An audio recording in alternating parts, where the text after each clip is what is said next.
hundreds of billions in market capitalization could shift. This is a game-changing moment for millions of investors and entrepreneurs as Wall Street signals a sustained bull run with more upside for the second half of 2026.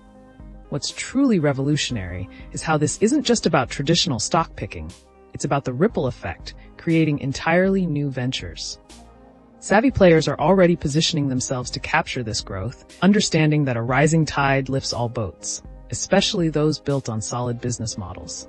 This isn't speculation, it's a consensus forecast from the top financial minds, impacting everything from consumer spending to startup funding.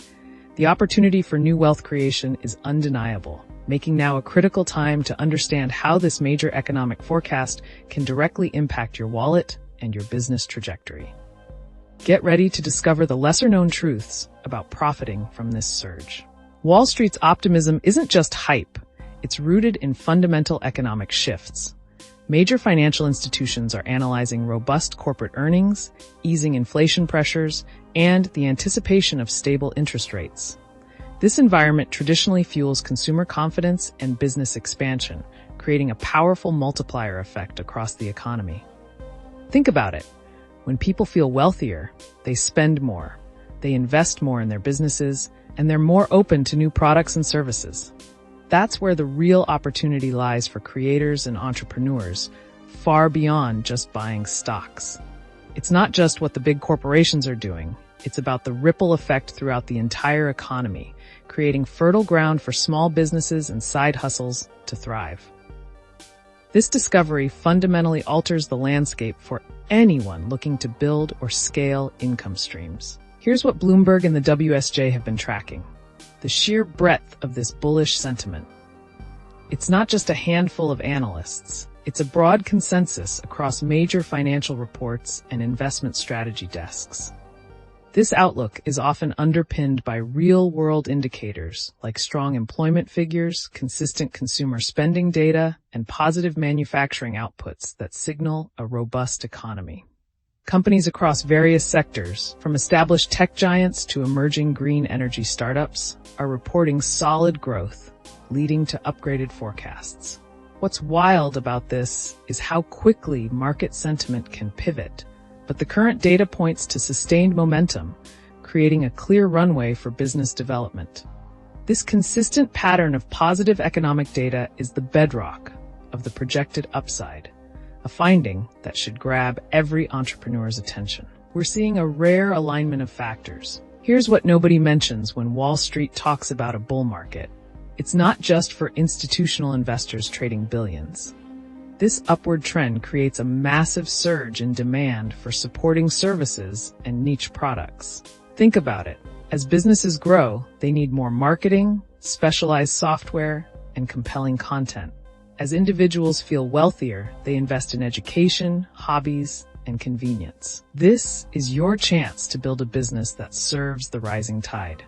Companies built on Shopify or leveraging Amazon FBA often see increased sales volumes, while skilled freelancers on platforms find more high-paying gigs. The real discovery here is the opportunity to serve the bull market, not just invest in it passively. So, what's your concrete next step today? Launch a niche newsletter offering curated insights into one booming sector, like sustainable tech or AI-driven services. Charge a premium for exclusive content. It's low overhead, high value, and perfectly positioned to ride this wave. Hit that subscribe button for more strategies to turn market trends into real income. The real scoop? Top-tier analysts aren't just cheering. They're pinpointing hyper-specific sectors poised for explosive growth. What experts at firms like A60Z are actually saying is less about broad market moves and more about which niche technologies are truly ready for prime time. Think beyond the FANGs. They're deep diving into micro SaaS solutions for neglected industries, or pinpointing the next wave of creator economy tools. This isn't abstract finance. It's a roadmap for where serious money is flowing. They're highlighting how even small businesses leveraging AI automation or specialized data services are attracting outsized attention. For us, that means identifying those underserved niches before they hit mainstream. Globally, this market outlook is creating fascinating ripple effects. But here is what experts found most astounding. While some developed markets mirror the sentiment, many emerging economies are forging their own unique paths, often fueled by shifts in manufacturing or digital service demand. Think about it. A strong U.S. market can drive demand for niche products from Southeast Asian workshops or spark a surge in remote talent hiring from Latin America. This isn't just about stocks. It's about global supply chains recalibrating, opening up fresh avenues for e-commerce entrepreneurs on platforms like Shopify or those building cross-border freelance agencies. It's creating fresh demand for digital products that solve specific regional problems. Almost nobody knows that the closest historical parallel isn't the Roaring '20s, but a specific period in the late '90s, just before the dot-com bubble burst. What's similar isn't just the overall market ascent, but the types of innovation attracting capital, new internet-based services, software solutions, and novel ways to connect people. The key lesson? During those times, the real lasting wealth wasn't always made by the flashy, overvalued public companies. Instead, it was built by the nimble service providers, the component manufacturers, and the early content creators who leveraged new platforms.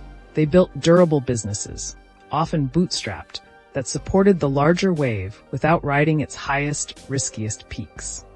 The next discovery overturned everything we knew about who truly wins and loses in these environments. Sure, the big players get bigger, but the unexpected winners are often solo entrepreneurs or small teams building targeted tools and services for those big players or the industries they disrupt.